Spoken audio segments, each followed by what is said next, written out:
My name is Owen Ellard, and I currently serve as the Records Management Officer for the university. I am in this position temporarily.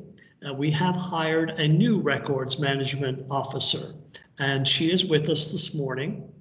And Diane, are you in a position to go ahead and introduce yourself to the group? Sure. Thank you, everybody, for coming to this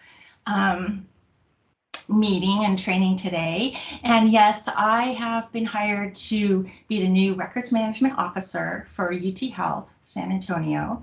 So I'm the person you will contact if you have any questions, any problems, you need resources, anything like that.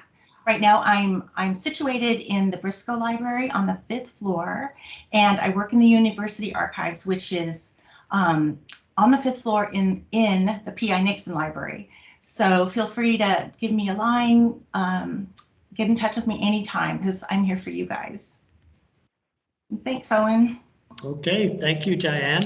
And Diane and I will be working together closely on a transition over the next couple of weeks. So I again would extend that offer that I am available also should you have any questions about any aspect of resource management.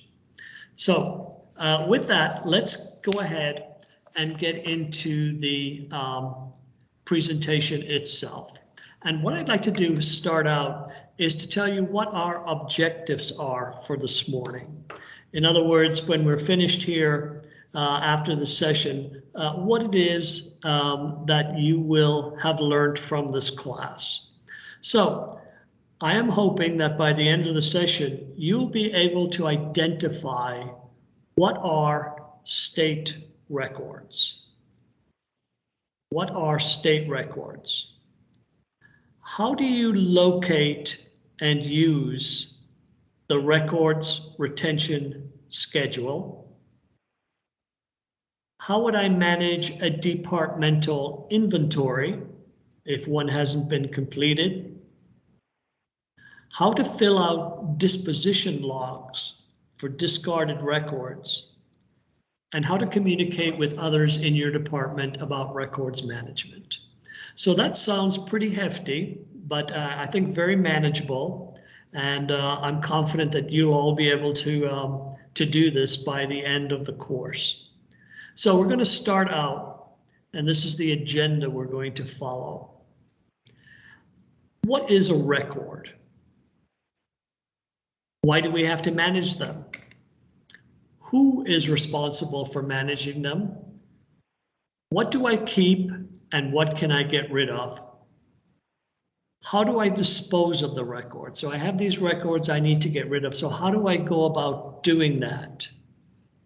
And how often do I review my records in order to understand what it is that I should keep or what I should get rid of?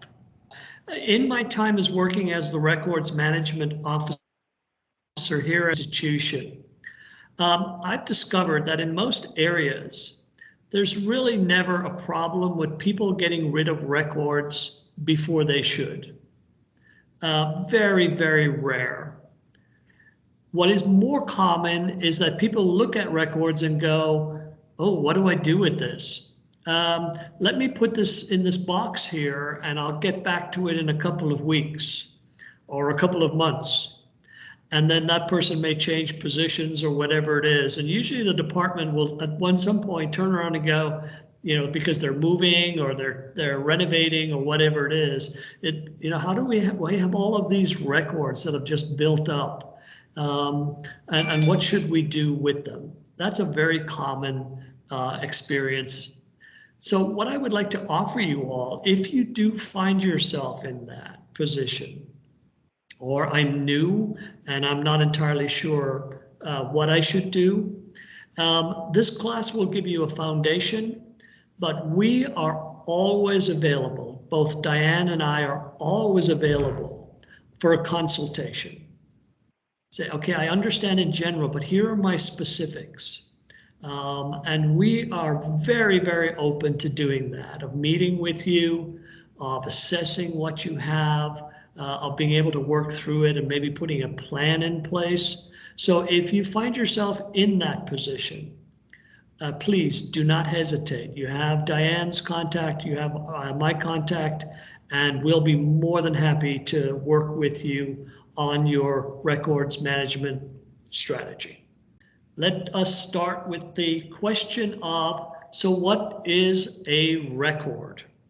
What I'm showing you right now is a fairly lengthy definition of that. It captures, documents the relationships and transactions between the university and our students, faculty, staff, donors, and sponsors, as well as the general public and governmental entities. That's quite a mouthful. So I'll give you a shorthand version of that I think will work for you. What is a record, a state record in our environment? It's anything that documents the work that we do. Anything that documents the work that we do. And you'll say, whoa, that's pretty broad. And indeed it is.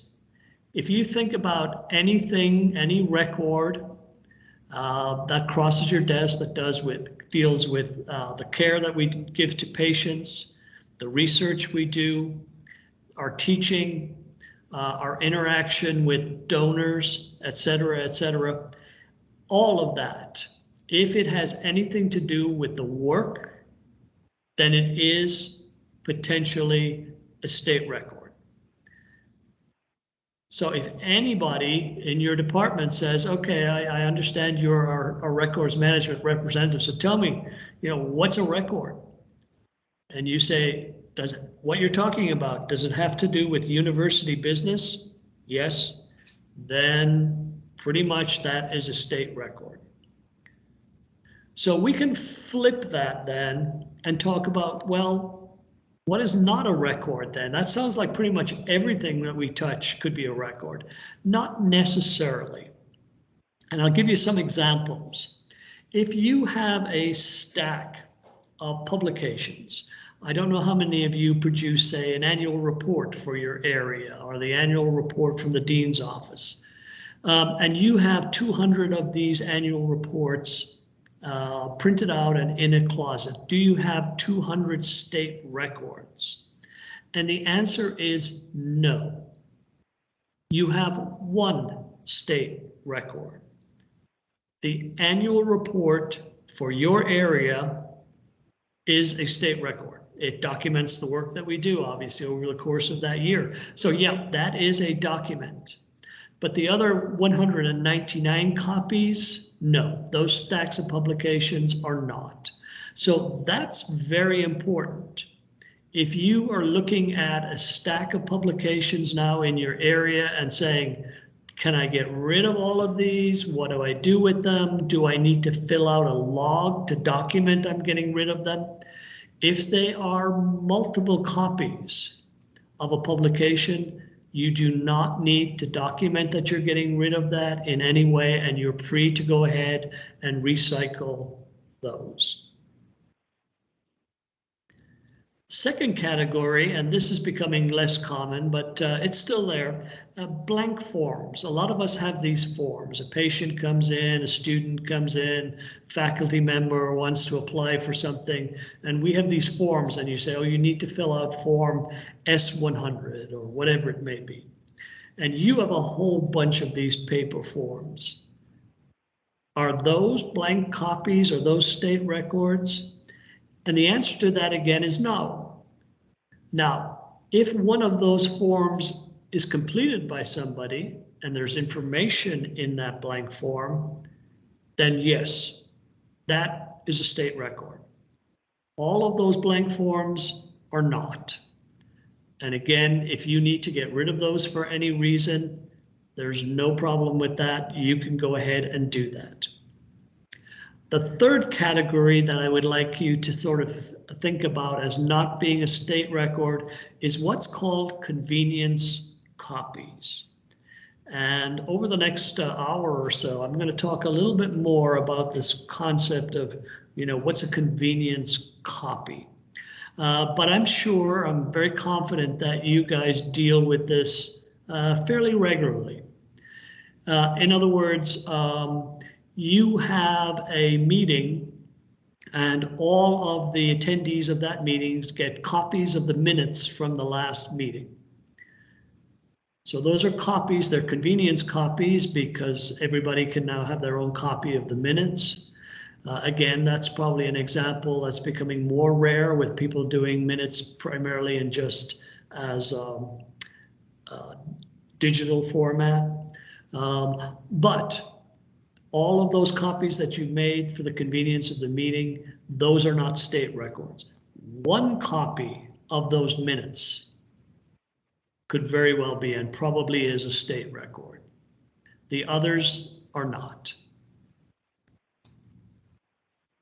Okay, I'm going to take a pause here and I'm going to see if some of you anyway and ask, so we've talked about what is a state record and potentially what is not a state record. Let me take a moment and see, are there any questions or can I offer any clarification on any of that?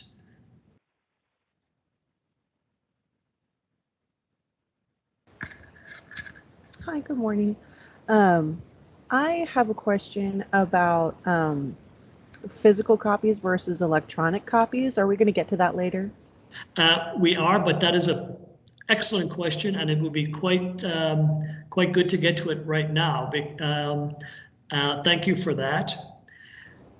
When it comes to records, the format of the record, whether it's a paper, whether it's digital, whether it's an X-ray, whether it's whatever the formats are out there, the answer is the nature of the format is immaterial to the record.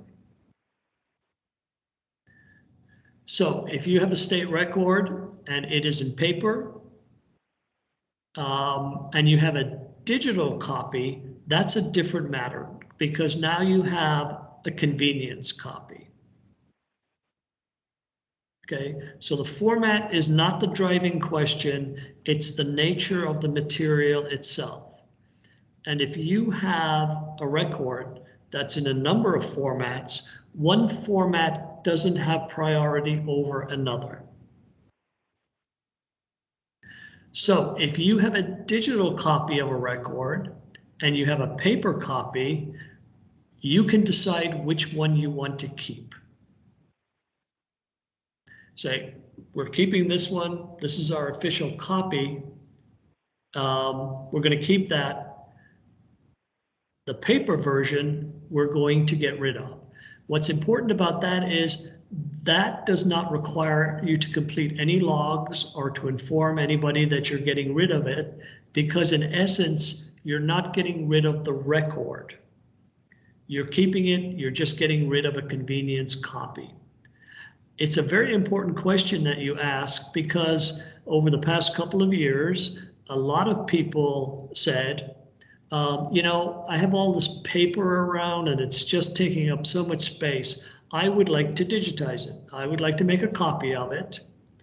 Can I do that? And then what do I do with it? If you make a copy, a digital copy of a paper record, for instance, you store that digital copy away, you can get rid of the paper, and that requires no documentation or a log to say that you have done that. Does that make sense? Yes, thank you so much. Okay, thank you for the question. That's, I think, an important question for a lot of us in our changing environments. Other questions about what constitutes a record and what doesn't. Okay, so we now know what a state record is and examples of what is not a state record. And your question is, okay, I have them. Why do I have to manage them? Well, very briefly, we have to do by state law.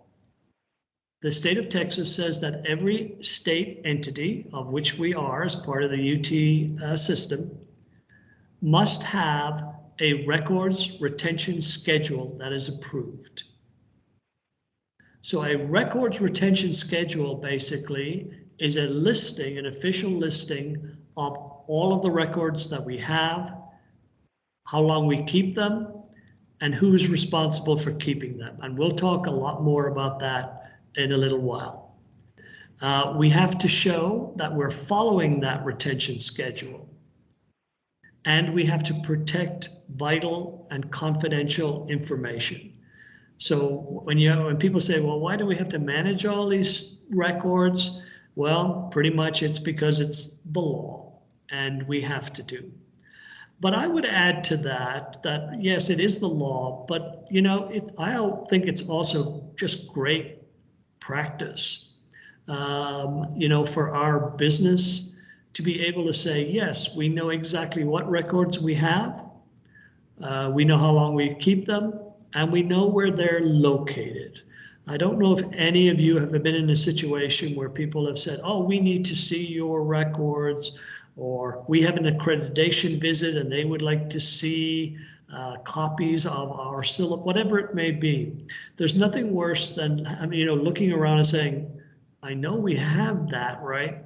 Where is that? And how do I get to that? And can I get that quickly because these people are asking for it? Not a great position to be in whatsoever. So from a business practice point of view, management of records, I think, is critical, and also by virtue of the law is what we're talking about here. So that's why we manage them. Okay, your next question is probably, so what do we mean by management? Well, I'd like you to think of a record in the sense of having a life cycle. So a record is created. I would like to, we have a faculty member who's filling out applications for travel, let's say, and that form is created. Then it's used for a period of time. That application may go back and forth to the chair, to the dean, whatever, to a funding agency, and then that application is approved. And then we maintain that record. That faculty member is going to travel. So we maintain it. When the travel is over and it's done, we look at it and then we say, okay, now we have to hold on to that for a period of time. So we're going to store it. When that period of time, that defined period of time is up, then we're going to take it and we're going to destroy it. So it's kind of like the Lion King, I guess, the circle of life. You're talking about managing records from when they're created through their use, maintenance, storage, and destruction. And I have a slide here that gives you that idea of the cycle of a record. It's created, it's active for a while you're using it, then it's stored away, and then after the appropriate time, it is disposed. A question that I'm often asked, but I would say probably less so as time goes on, is this question. Is email a record? And the answer to that is depends. What does it depend on? It depends on what's in the email. So it goes back to that question of earlier when we were talking about format. Format of the record is not the driving question. It's the content.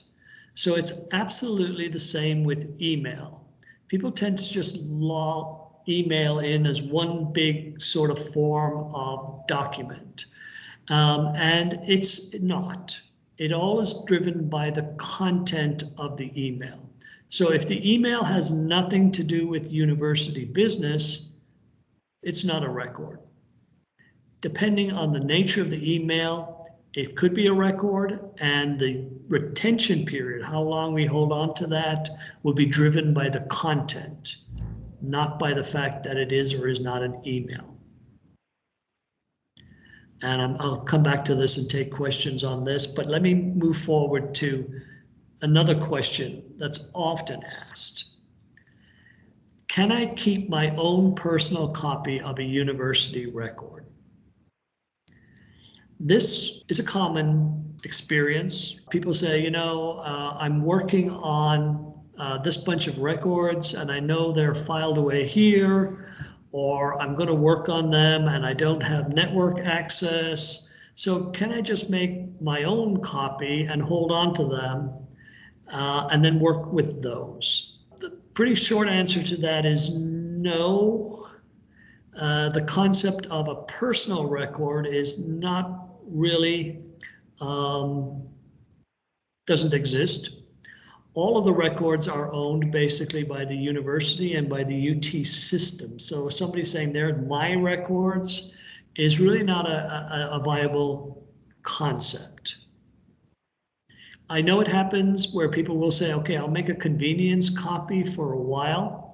That definitely happens, and I acknowledge that, but those convenience copies should be destroyed, particularly when the official record is restored. But the idea of, and people may ask you this in your capacity as records management representatives, I know all of the files are over here, or they're on this drive, or they're in this location, or wherever, but I would like to have my own personal copy. It's not great practice. And I say that because if you were to manage those files and you were to dispose of the official record, but somebody has been hanging on to a copy, well, what happens is their copy actually then becomes the official record. So that can, lead to all sorts of complications. So we're working with people when talking about documents, this idea of my own copies of it, not to be encouraged at all. Are there any questions on this idea of convenience copies or formats or why we manage records, etc.? Hi, Owen, it's Diane. Yes. So we do have a question in chat Yep. about email. And the question is, I thought we handled travel by sending an email. So is that something we would need to keep? Okay, very good question. It sort of illustrates exactly what I've been talking about. Are we talking about an attachment in the email that has the copy of the request? Becky, did you want to answer that? So yes, I'm sorry. Yeah, So okay. Now my understanding is any travel, not that there's much traveling right now, but any travel, we have to submit it through email. So in the body of the email, we are saying so-and-so is traveling this place, this date, this time, and so on. We also have to put in, I believe, a PID number and their school ID number. So that's like my understanding, that's like the first process of it. Okay. So from that first process, once I click send, is that something I need to start saving, or do I save at the end process when she's saying she's approved it and it's going to be sent out? That's a very good question. So we're talking about, let's sort of parse this out. So an email that's dealing with university business, absolutely. That constitutes a record. You have a copy of that record in email. You're going to send it to somebody. Now they have a copy of it. So what you would need to figure out within your department is who's responsible for keeping those requests. Do you have a folder somewhere that says travel requests and all of them are listed in there? It would be by person. So say you were traveling, I'd have an electronic folder for you and I'd have an electronic folder for Diane. So it would be separate. Okay, that's the critical, that's the official record then. So that record ends up in a file that's by faculty member or staff member. That's where you would need to make sure they'd say, okay, there's our official copy there. that's what I need to hold on to, and I can't remember what the retention period for that is. Often 3 years maybe. But I don't want to guess. But I'll show you how to look that up. Okay, thank you, because that was going to be my next question.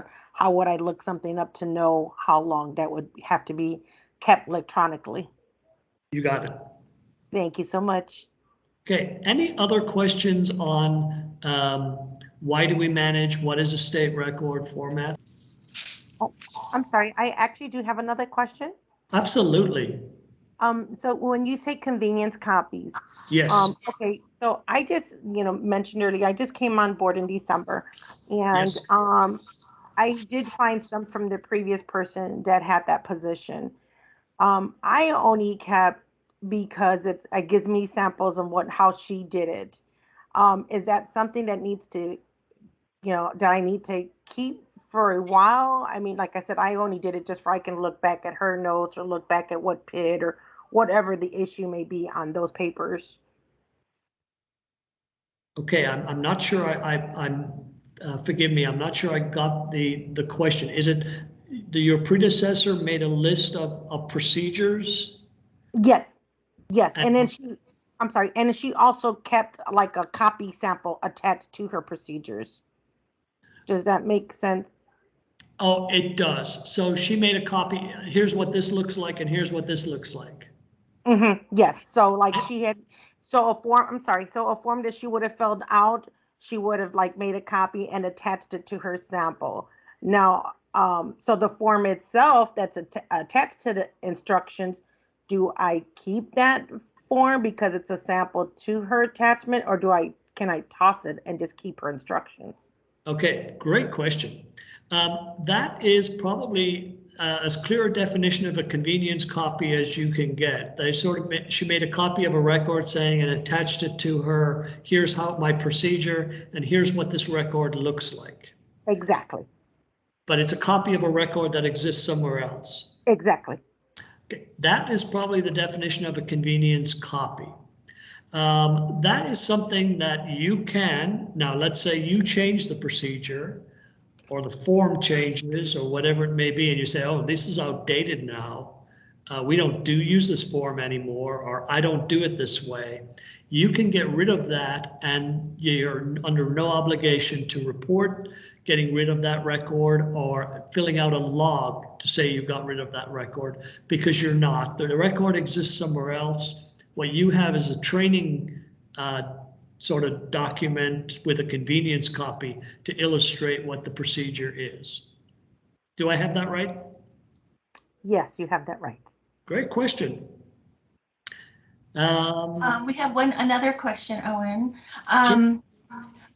This is a question that asks, do we need to delete emails, any type of emails, after a while? And she doesn't have a microphone, so we'll kind of go through chat. Okay, so do I need to delete emails?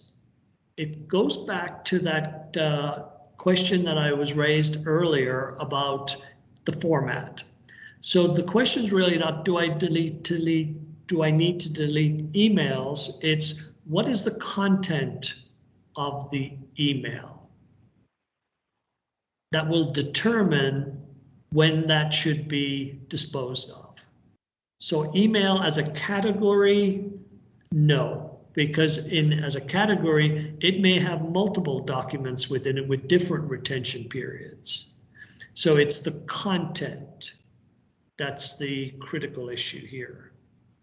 Now, I'm going to talk about myself, my own practice, and this may resonate with you. What I tend to do is when I have an email that I want to hold on to, I just create folders. And I say, okay, accreditation, travel, whatever it may be, and then put those emails into those folders. So now I'm creating a category of documents that are related. Then I can manage it that way by dealing with that content of that email rather than email in general. Good questions. Any others? So we've discussed what is a record, why do we have to manage them? Now we're going to talk about who manages them.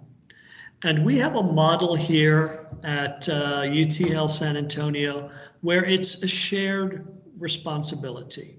There are companies out there that are set up in such a way that they can centrally manage. These are usually smaller companies, but they can pretty much centrally manage their records. We're in really so diverse and so decentralized that that would not be possible.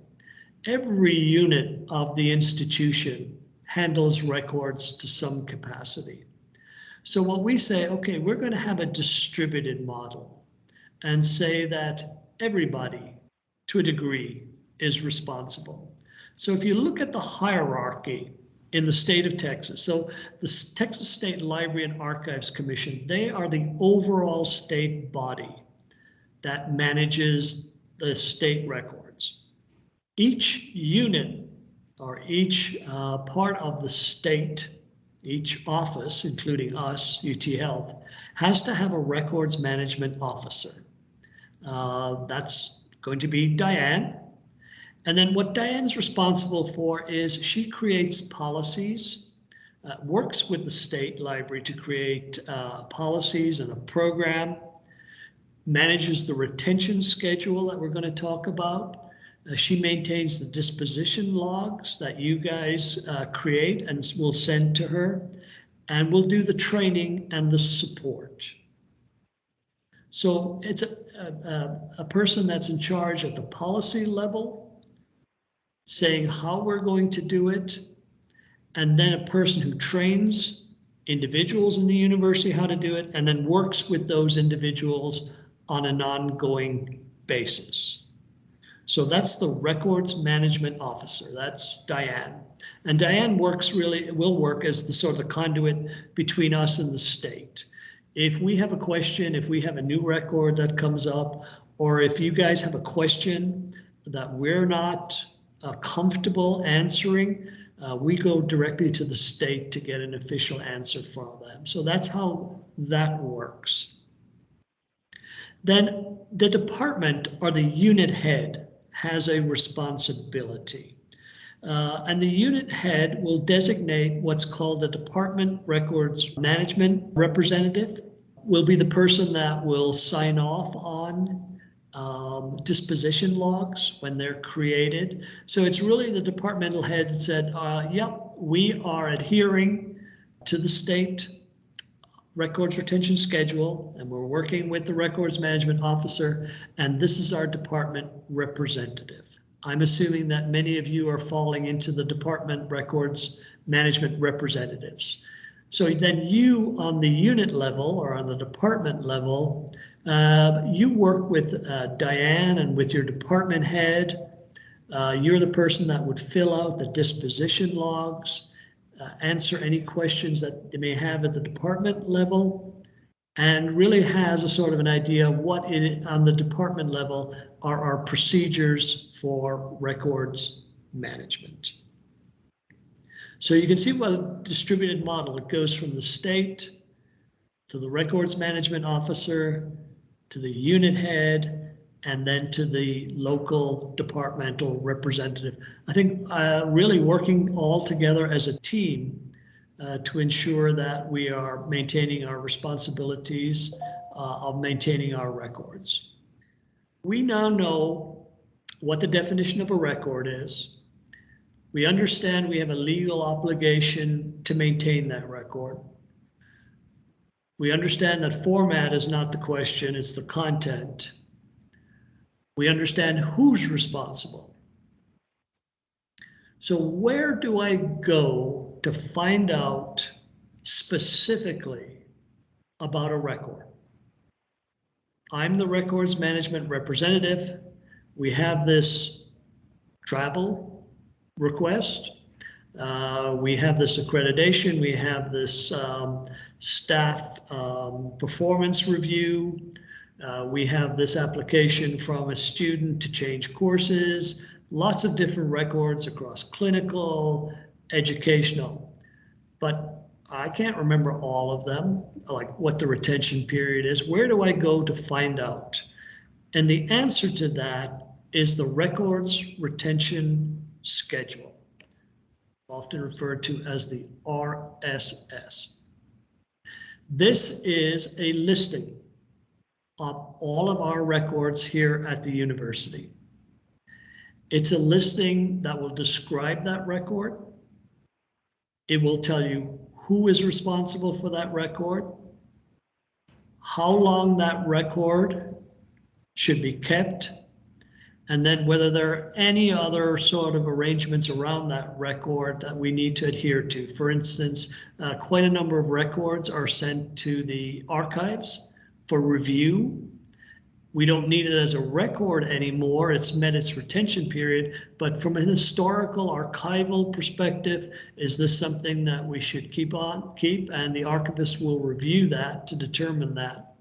Or sometimes records should be disposed of in particular ways because of the confidentiality, perhaps, of the content of that record. So all of that information is contained within our records retention schedule. At this point, you say, okay, great, where is it? It's actually in paper, believe it or not, is how we deal with the state. But we have created a searchable copy of the records retention schedule that's available to you, and I'm going to demonstrate to you how to use that. But the key link I would like you to remember is library.utesca.edu. That is the main library webpage. And there is a clear link to all of the records retention documents that you would need, some training on records management, and also has the records retention schedule. This is the place that you would go if you have any questions about a particular record. Let me also reiterate that if at any time anything in that schedule doesn't make sense to you, or you can't find a listing that says, I'm not sure that's what I have in my hand, or that's what we're talking about, again, please contact me, contact Diane, both of us, and we'll be able to help you with that. If we can't, then we will go to the state and we will get them to help us understand. So it's very important, I think, that you take away from this class that you are not alone in this endeavor whatsoever, and that there is help on a number of fronts with any questions you may have. So let me talk about the records retention schedule a little bit in general, and then we'll look and see what it actually looks like. So on the records retention schedule, you will find the period, what's called the retention period. And this is a document, or this is a listing that says how long you should keep that document. And we'll look at it. There are a number of ways in which those retention periods are constructed. Sometimes it's calendar year, sometimes it's fiscal year, sometimes it's just straight. If it's a personnel file for somebody that leaves, it's so many years after the date of separation, et cetera, et cetera. But that will say, okay, you need to keep this for 1 year, 5 years. And believe it or not, we have some files that are permanent, that we keep them forever. Not many, but they are certainly there. And then what your responsibility is to say, okay, I need to destroy these in accordance with the records retention schedule. So you look it up and you say the dates of these records are from 2015. You have to keep them for 6 years. It's now met its retention period.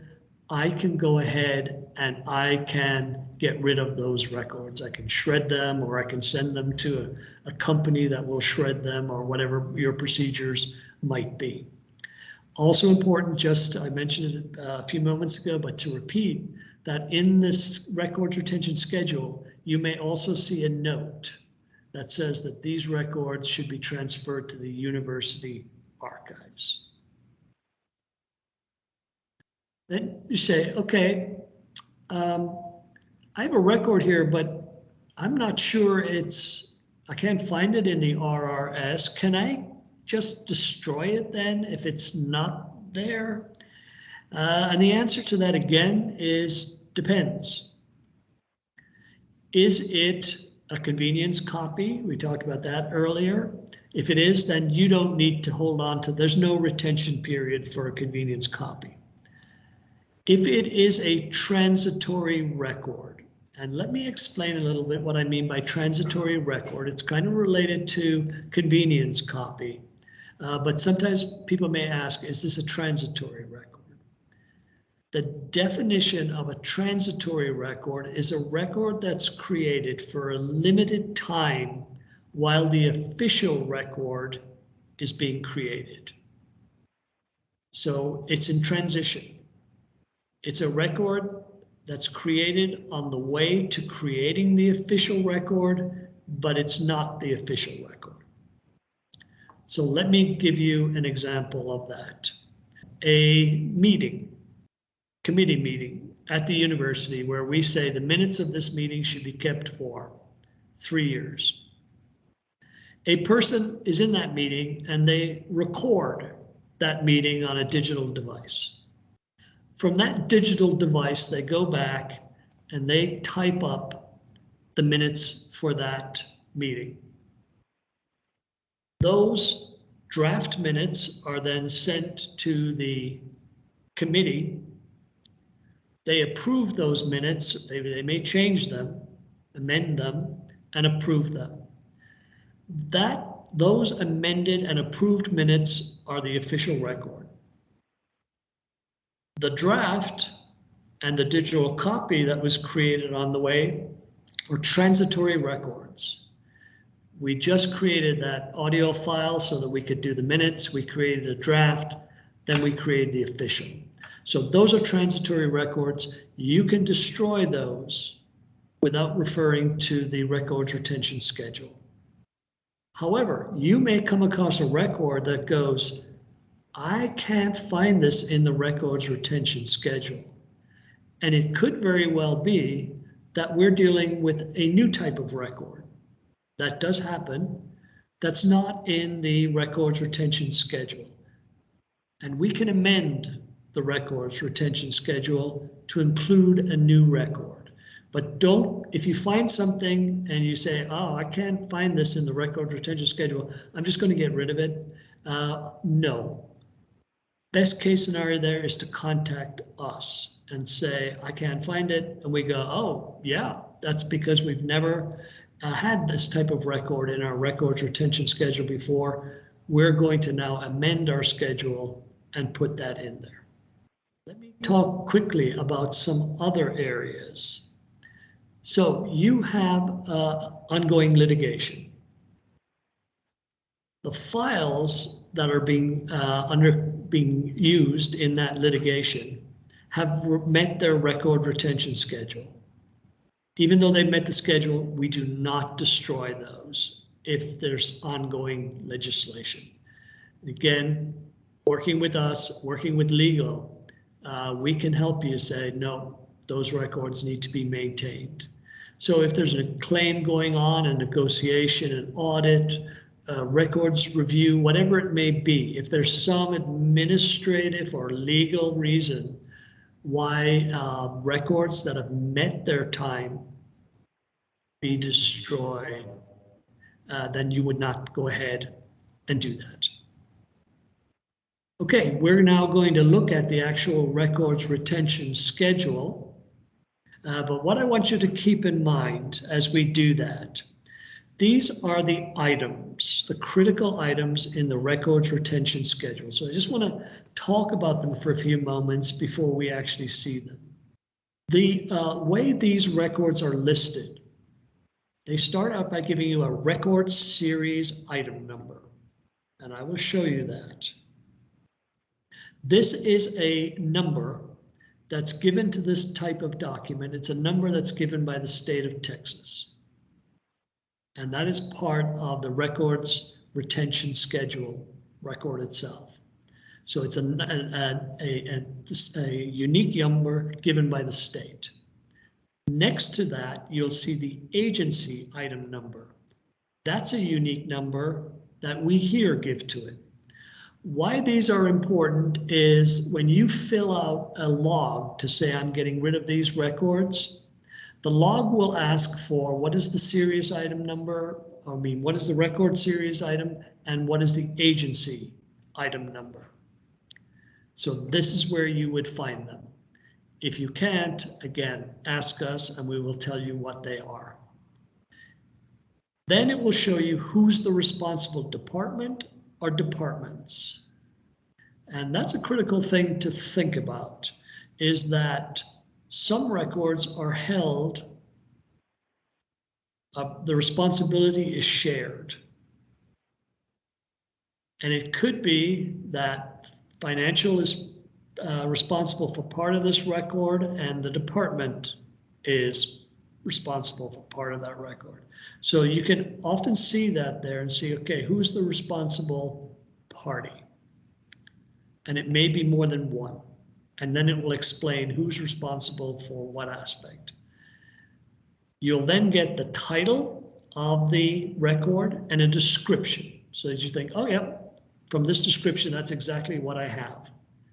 It will then tell you how long you need to keep it and whether it should have archival review, or if there are some security concerns, if it's a vital record, how it should be disposed of. So that's the scope of the information that's contained within the records retention schedule.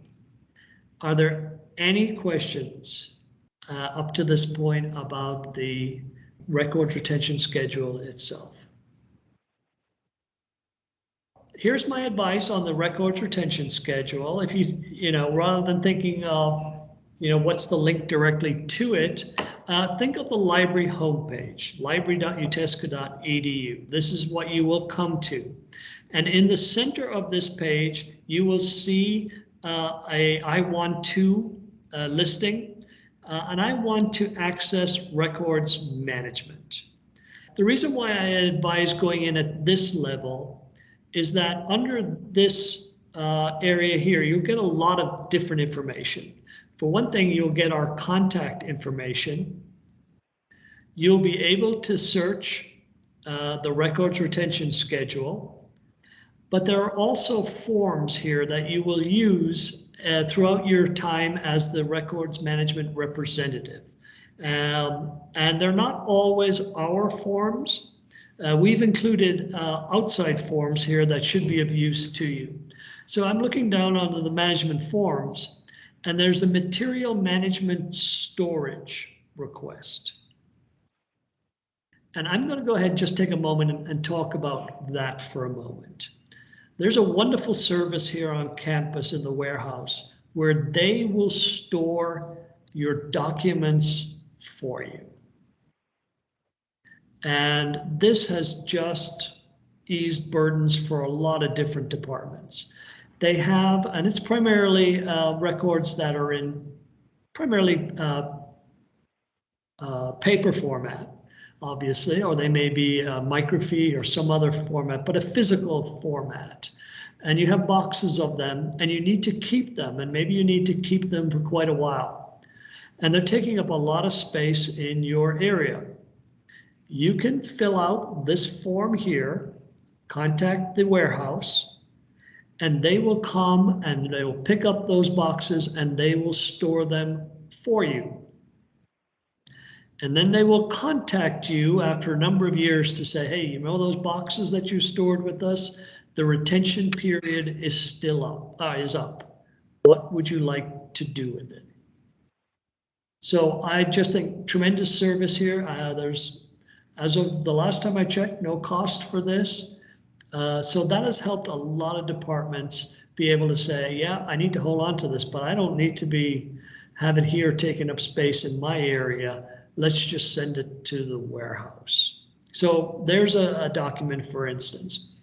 Other documents on the library's webpage, you'll get logs, and I'll talk a little bit more about that. Logs on when you want to request disposition, that you're going to get rid of logs, or forms that will help you do an inventory. We're also going to do additional training that's not going to be live like this one. That's going to be sort of self-directed. And we're going to include that. That will be more specific around certain questions.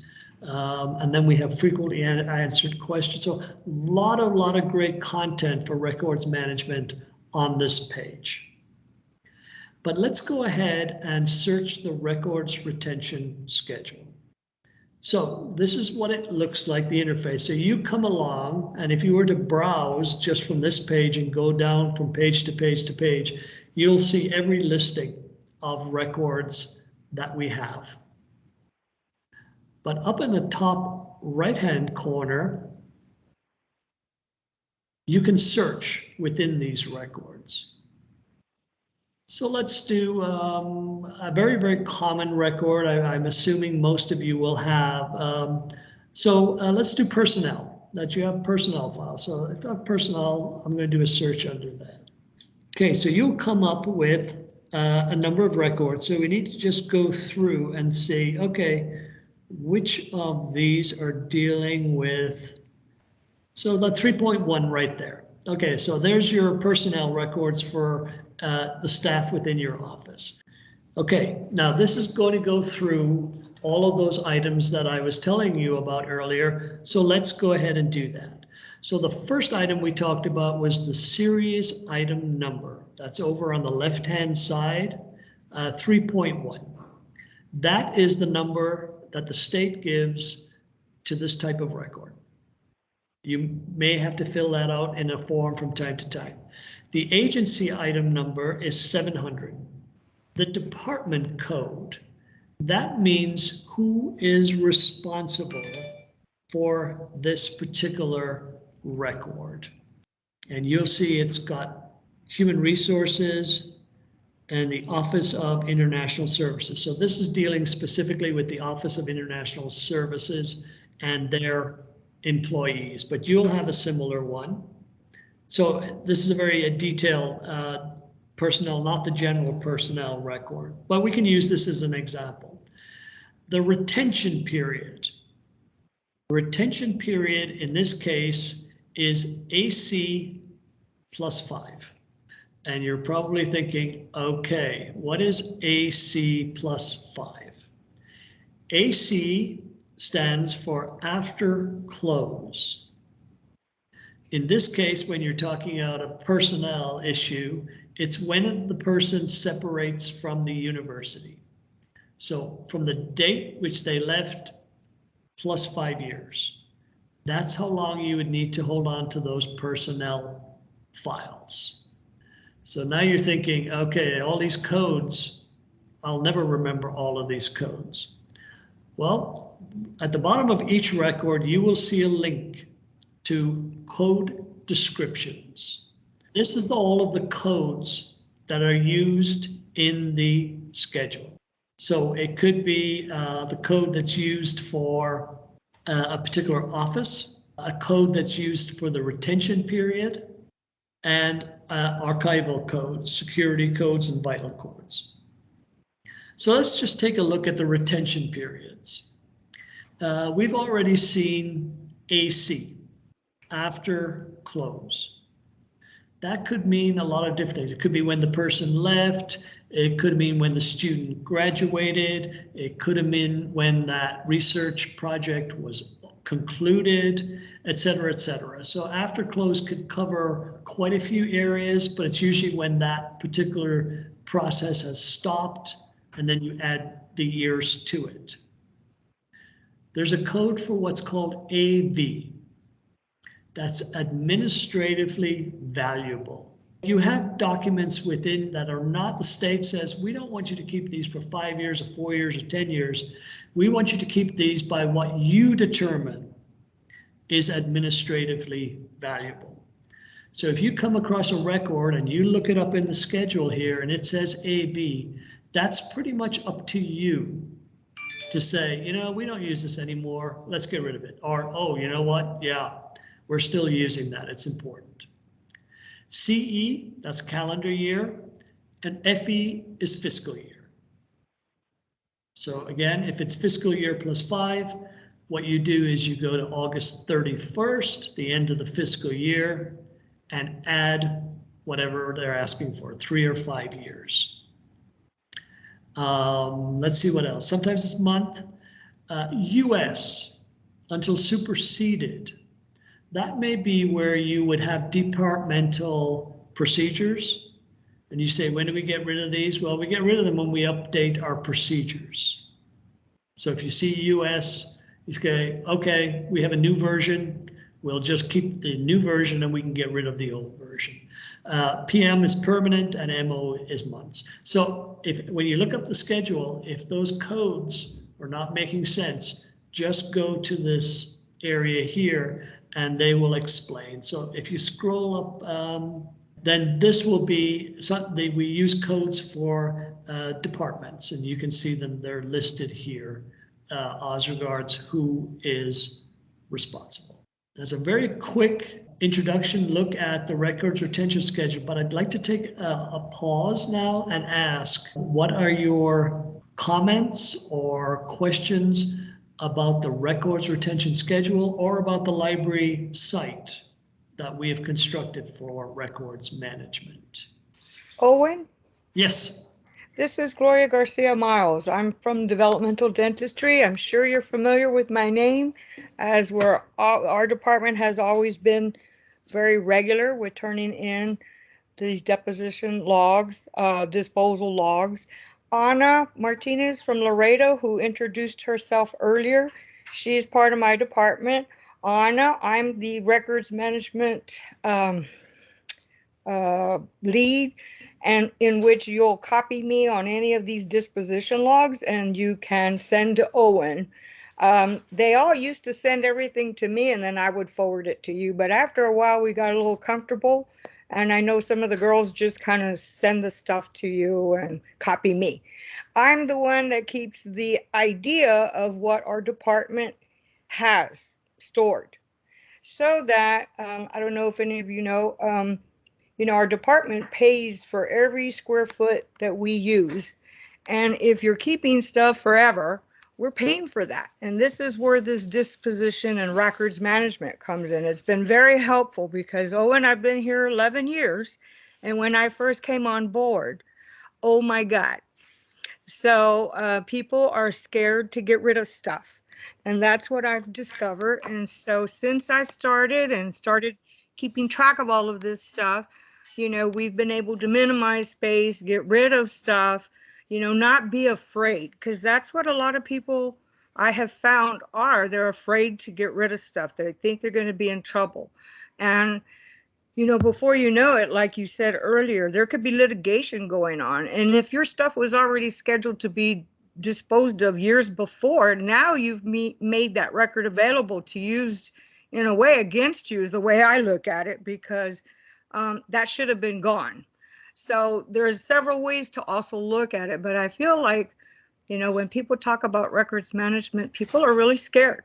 And this is why it's so important to have your classes. And I've always come. And so Ana finally is getting stuff together for us in Laredo. And I told her about you. And thank God our timing was just right to have this class. So I just wanted to kind of give an overall, I know Ana is very thorough and she will do whatever you need to do, but I want to reiterate, as a department, it needs to come through me, and that way I can more or less know what Laredo is going to be keeping and where it's at and what kind of space we're taking, because I believe that log even mentions how much square footage or what cabinet number and what room number. I mean, it can be really detailed, and that's the idea, is to kind of find out, where do you have your stuff and how much space are you taking, and can it go to a facility to be held, that type of information. That's the idea.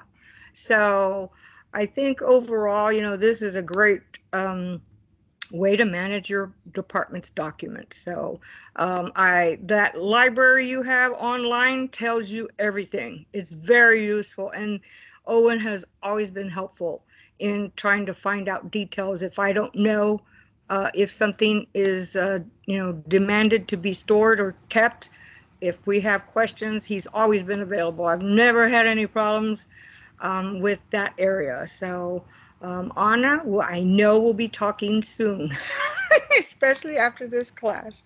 Anyway, I just wanted to kind of reiterate, because I think that's what a lot of people are worried about, is they're worried about getting rid of stuff that they shouldn't have, and it's really not like that. It's, you know, your library or online, it has a lot of information. So anyway, thank you for the moment. Thank you, Gloria. The check is in the mail. Amen. For those kind comments. Let me just take a moment, because that was very, very helpful, Gloria. Just to reiterate a few things. I think it's great. Well, that's the important issue you raised about concerns about getting rid of records. I would definitely agree with that. And I've noticed that oftentimes the position of records management representative, believe it or not, is often assigned to the newest person in the department. Every class I teach, I go, okay, who's new to the university? And they're like, I've been here a month, I've been here 3 weeks, and I'm the records management representative. Whereas you think it's the people who have been here the longest probably who would have a better understanding. But I think what it is an underlying concern that, what if I get rid of all these vital records too soon and somebody asks for it? I'm going to be in trouble. I am not minimizing that. I think that is an understandable concern. And I appreciate that. I think it shows somebody who's diligent and you know, wants to do the best job that they can. The downside of it is that person tends to get promoted and move on and move up. And then the next person comes in and goes, I don't know what these are and I don't want to get rid of them, so I'm just going to hold on to everything. And then the person after that says, I'm going to hold on to everything. And that has been, of the time that I've been doing it, that's been the most common experience when it comes to records management, is departments that get to a point where they're going, this is from 10 years ago, and I wasn't here then, and I don't know what this is. So that's the downside, I think, of the concern or the strategy of let's keep everything. The litigation is definitely a concern too. Because of an attorney is to say, you know, I want to see these, and we say, oh, we only keep those for 5 years, and then it finds out, oh no, you've had them for 10, 15 years. That's never good. So to alleviate that concern, I think the best way to do that is to pick up the phone, get on the email, chat, whatever it may be, and contact us. That, you know, as I say, we will have an answer for you. And if we don't have it ourselves right there and then, we'll go to the state and we'll get the answer for you. So I appreciate the concern. I'm concerned about the downside of keeping things way too long. And I think the answer to it is working with the Records Management Office, working with the state to get everything clarified. That, I think, is the most prudent and efficient way to go about it. And I can tell you, Gloria is a frequent flyer of records management, and she has no problem saying, I don't know what this is. I am going to contact the Records Management Office. And if they don't have an answer, then they'll go to the state and they will get me an answer. So if there's one major takeaway from the class today, it would be that you're not alone. There's a lot of assistance out there. Okay, any other questions before we move on? What we're going to look at is what's called the Disposition Log. And this is a form that will be completed when you decide that records have met their records retention schedule and you're going to get rid of them. This is a form that you will then fill out that will give us the information of what it is that you're going to go ahead and shred or whatever it may be. So I just wanted to give you a look at this so that we would be able to help in this area. So this is the log itself. And it is available on that website. And you can email this to us, that's perfectly fine. Now you just put in the department, your department code, the records management representative, and the date. So you'll see that it asks for the record retention, the record series number and the agency series number. Those you would get from the records retention schedule. Again, if you're not sure, we can help with that. It will ask you what the retention period is for that. That's just to sort of remind you of, okay, can we really get rid of these? So that's where you would put in AC +5. So we talked about the record series, the agency item number, the retention period, and then the date of the records. This is sort of the period of which these records cover. So, okay, let me make this point right now, actually. One of the questions that's often asked when people fill this out is, do I have to do it for each individual record? And the answer is no. So I had one the other day where somebody was getting rid of old personnel files. They had held on to them for years. All of these people had left, and all of them had left sort of with after AC +5. So they said, do I need to put down each on a line an entry for each individual? And the answer is no. It's just for each individual type of record. So down here, they would have said, you know, these are personnel files, AC +5. The dates of the records are 2010 to 2015. That's it. It could be 50 people that they were covering, or it could be 5. That's not important. It's just that they're the same type of document. So please don't feel that you have to do an entry for each individual record. It's each type of record. So then it asks for disposition. Basically what that's saying is how you're getting rid of them. So if it's a file, a lot of people just put deleted, shredded, the company shredded, picks it up, whatever it may be. The signature then would be your unit head. So it's not the records management representative who signs it, it's the unit head, the person to whom the representative reports. And that's just to have another set of eyes. So the representative fills it out, the unit head signs it. Then we ask for the volume, and this is what Gloria was talking about earlier, the volume.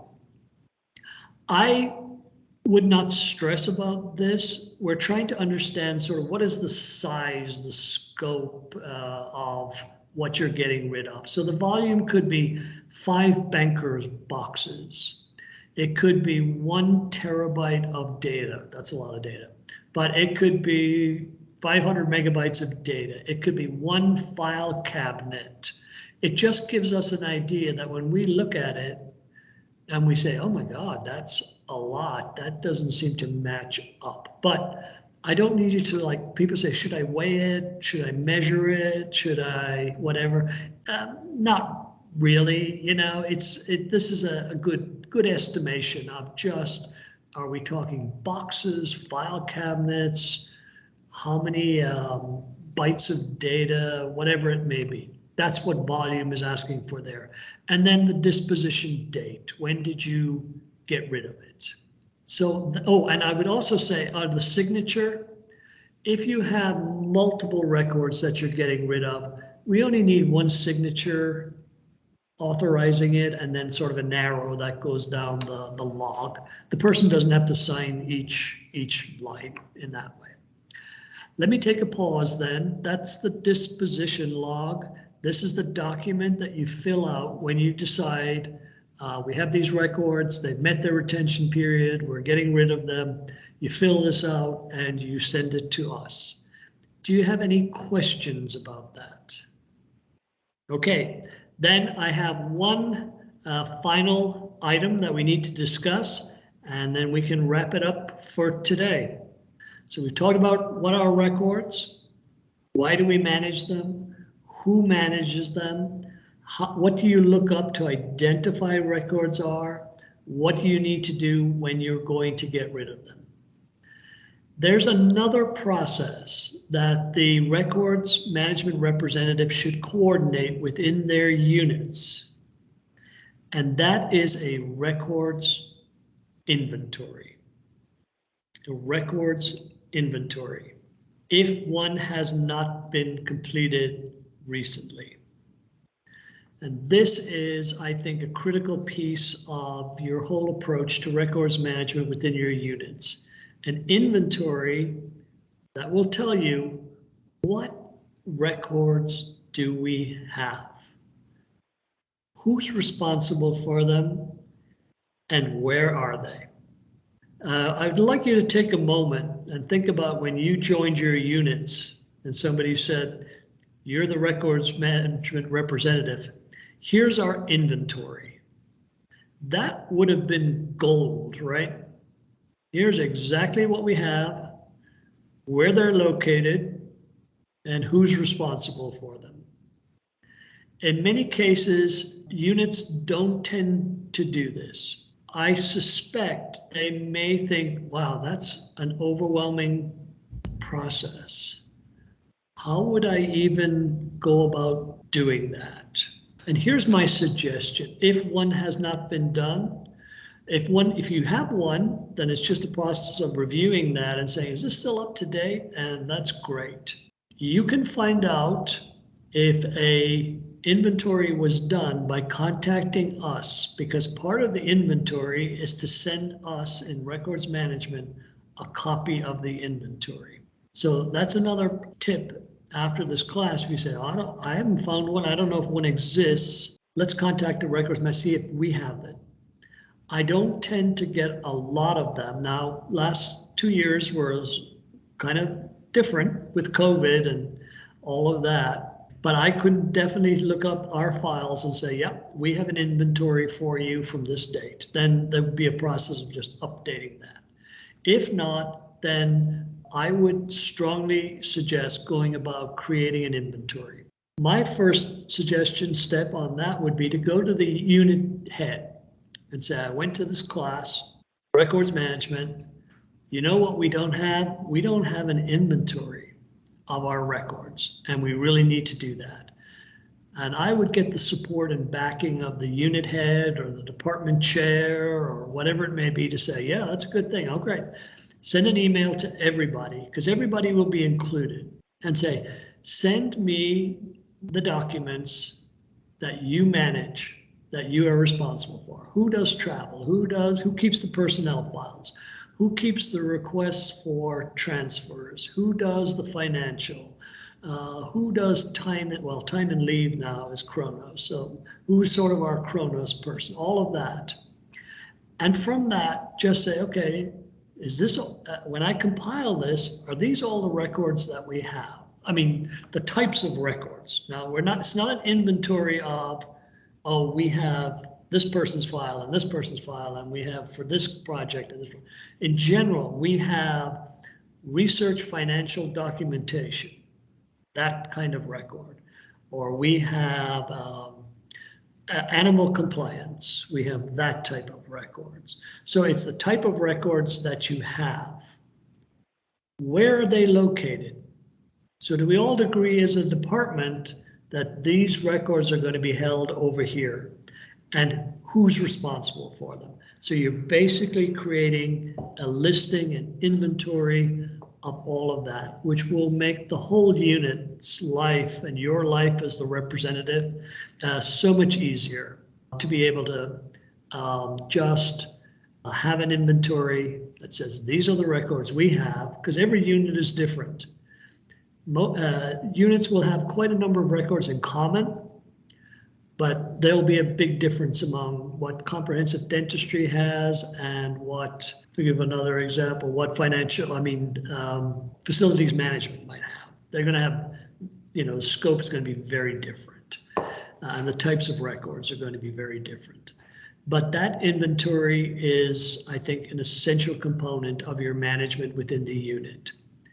Again, I offer, if you're going to start out on an inventory and you go, I need some help with this, contact us and we will walk you through the steps and advise you of how to go about it. Or if you run into questions, absolutely be there to facilitate you completing an inventory and then sending us a copy of that inventory. Let me take a pause because I know that's a big undertaking. Questions that you may have about completing an inventory of your records. So I have a question. I work for a very small program, the Deaf Education and Hearing Science program. We have only a handful of students and 2 professors. They have the professors handle a lot of their own documents, keeping them like on their share drive. Would I, as the records management representative, be responsible for asking them to make sure they send me everything that they work on that could be considered a record? Great question. And the answer to it, I'll try to be as succinct as possible. Keeping those, well, first of all, what you'll discover in the course of the inventory is, are those the official records or are they copies? So what I mean by that is each student would have a student file. Are the documents that the faculty are holding, are they copies of what's in the student file, or should they be in the student file? That would be the organizational place to have it rather than have it with the individual faculty member. Or are there documents that are held by the registrar, that they're the official keeper of this record? So again, what you have is a copy. So let me see if I can be more succinct. Question is, the inventory process would discover what is it that the faculty are keeping on the shared folder. Is that the appropriate place for it? Should it be in the student file? Should it be with the registrar? Should it be with somebody else? And it may be, and what they have is copies. But then between you would say, okay, this is the official record, and we agree we're going to keep it here. Which is a critical question, because there's nothing worse than a student saying, I need a copy of, and it's, oh, where is that? Does the faculty member have that, or is that in the folder, or whatever it may be? Do you see what I'm saying? Does that make sense? Yes, it does make sense. And so I guess what I should probably do is look into that retention schedule, that searchable list, to see like what sort of things need to be kept for the students, like final exams versus maybe this was just an assignment, things like that. That is true. Now, here's the upside to that. We have a lot of departments with students. So the process should be the same across the university. So if you wanted to reach out to somebody else in a similar capacity and say, okay, records for students, how do you manage them? The other, we will certainly help. The other great resource would be the registrar, and say, okay, what files do you keep? Now, they may not keep files on sort of grades that are, what's the word I'm saying? Not temporary, but sort of summative. So they may say, we want the final grades. Faculty will submit the final grades on whatever. And then sort of what the grades that are up to then, are they kept in the student file? Does the faculty member hold on to them? I think that's a critical question for the organization. But together you would do that, but there are a lot of people that will have a lot of experience in that area, will be able to advise on the different types of documents. Now, it may be very appropriate that the faculty hold on to copies of essays that are submitted, etc. You know what I'm saying, et cetera, et cetera. And there are records retention schedules for all of those areas, for the syllabi that they create, for papers that are submitted, for exams. That's another one. Which exams do you hold on to, or which exams are only held on to for a short period of time? I know that was a long answer to your question. Did it make sense? Yes, and I appreciate that. You touched on basically all the different areas I was concerned about. Yes, if you go in and you do a search for a syllabus, if you go on and do a search for curriculum material, you'll find the retention periods for those. And, you know, in a lot of cases, they're better off being centrally managed by the department for accreditation purposes, because accreditors will come and they say, okay, we want to see all your syllabi and we want to see your course outlines, and we want to see the curriculum material or whatever. And then instead of you guys going to each individual faculty member, you know, trying to, and then faculty move on, so you got a new faculty member, where there's a lot of to be said for central management of those types of materials. But again, it goes back, I think, to the key is the inventory. Owen, this is Gloria again. As a representative for my department, when I first started, it was the thing. I first started and I got assigned this job about 3 months after I was hired, but I had previous experience, so I was an ideal candidate according to my supervisor. Now I've changed positions, but because I'm still with the same department, it's come with me. So a lot of the times when I first started, faculty didn't really want to hear about records retention.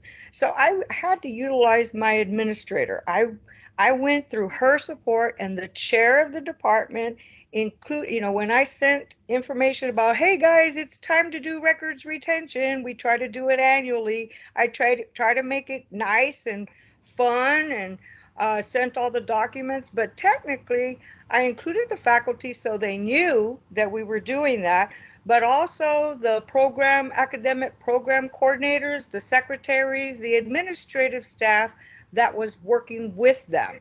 So along with the chair and my administrator. And with all of that, we worked to get organized, and that was a beginning. Now, like you said, somebody was leaving as a representative. They were actually been given copies of the actual stuff. Like if there's 20 personnel, I didn't want the copies of that. I just want to know where you're keeping it. And so I had to teach my people how to do some of that. And like I said, it's taken me 10 years and, changed job titles, but because I'm already in it, it's easier for me to just keep it going.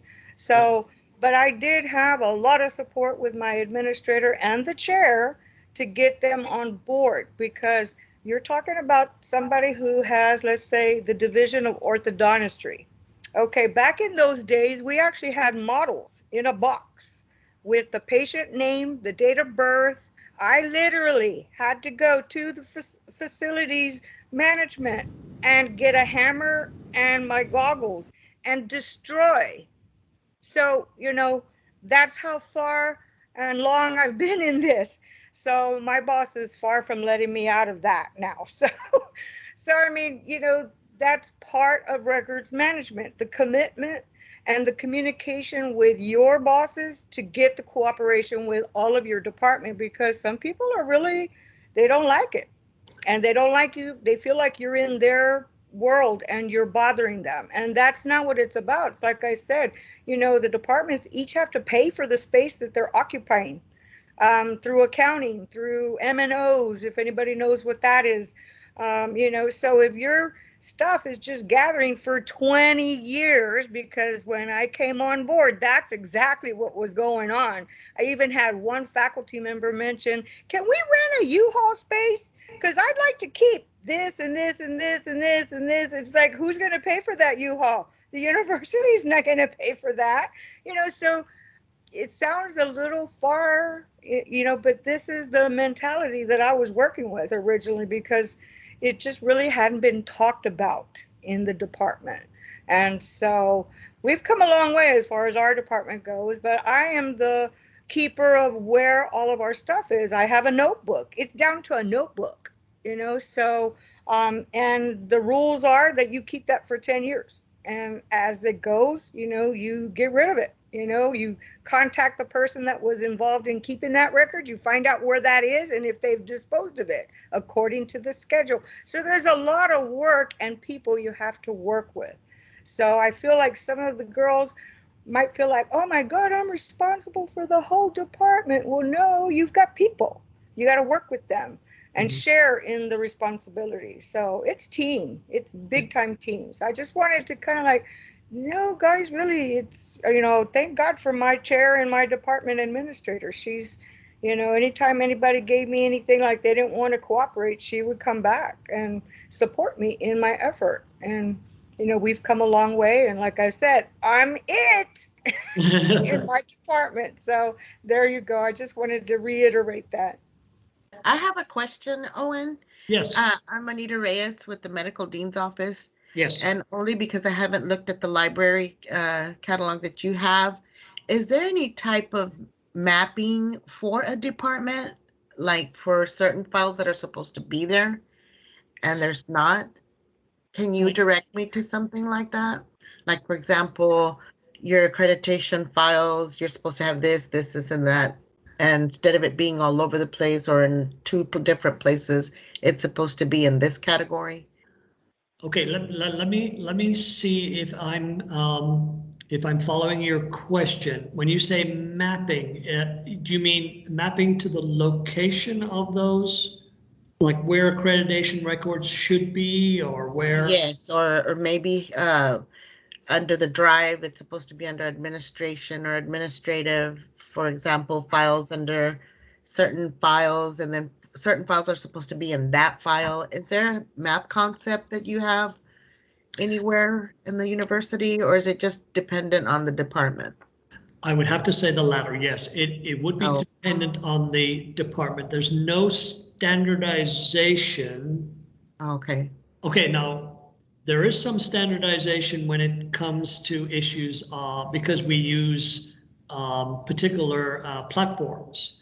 So we have standardization around financial and much more so around HR now with human capital management, time management with Chronos, for instance. Departments used to keep their time in all sorts of different ways. You know, people would do it this way in this form and that form. It was self-grown type of thing. Yeah. So I would say I didn't want to say there's no standardization, but there still is for questions of, you know, where do we keep our syllabi, for instance, right? All the departments should, I'm assuming, submit a syllabi every year, and we put these in this location. Well, dentistry might do that in a different location to where medicine might do it, or where nursing might do it. So there's still a degree of unit control over the location of their records. But it goes back to the critical question then of the inventory. It's the inventory that should be your map. Okay. So the mapping would be done on the unit level, department level, rather than the university level. Okay. I did want to go, what time is, oh, we have 5 minutes. I just want to go back briefly just to reiterate some of the things that Gloria said, which are absolutely critical, which was this idea that doing the records management in general, but particularly doing the inventory, it would be vital, I think, to get the support and the backing of the unit head, the department chair, whatever it may be. Because you are right, people are reluctant. They go, I think it's this idea of these are my records and they're in my location and I took care of them, and why do you need to? And I would not recommend going to someone and saying, I'm the records manager, could you open up your drawer there because I need to see. That's not at all. But having the unit chair saying, you know, we're doing this process, we're going to create it, this is the benefits, this is the person who's coordinating it, please list for them, you know, the files that you have, where they are, and if you have any questions, etc. That backing is critical to the successful inventory. I would also, I put it out there, it may not be the most elegant tool, but the tool of an audit or an accreditation usually gets people moving like crazy. So, and it's perfectly perfectly correct to say that for accreditation, it would be far better if we had greater control over our records. And part of that is having an inventory. I think faculty get accreditation. They, you know what I mean, and the importance of that and the necessity of that. And then sometimes to say, you know, well, we'll do an audit of our records, and we do not want to have a bad audit. And the foundation for that is having a really good inventory and a really good understanding of what our records are and where they're located. Oh, and I just have one more question from Carly. Sure. She's asking where do the hiring who does the hiring documents belong to? Do they belong to HR or the department, and who should manage them? Okay, I would search the records retention schedule under that to see how those are broken out, because there's a lot of different documents around the hiring process, and a number of different people are responsible for different documents and for the retention of different documents. For instance, off the top of my head, university police are responsible for the background checks, for instance. They hold on to those. There's a responsible. To me, that's part of the hiring process. How the position is advertised. The interviewing process is another part of that has different retention has different documentation that are retained differently. So you need to break down, sort of go in and look at all of the steps in the hiring process and search under those records to see who's responsible and how long those records need to be maintained. Does that make sense? Yeah, thank you so much. And HR will have a big part of that also. The department will, university police. Okay, there will be more training available, but my last departing tip, and I know I'm sounding like a broken record, anytime, any questions, whatever they may be, do not feel you are alone. We are here to work with you on the whole process of records management.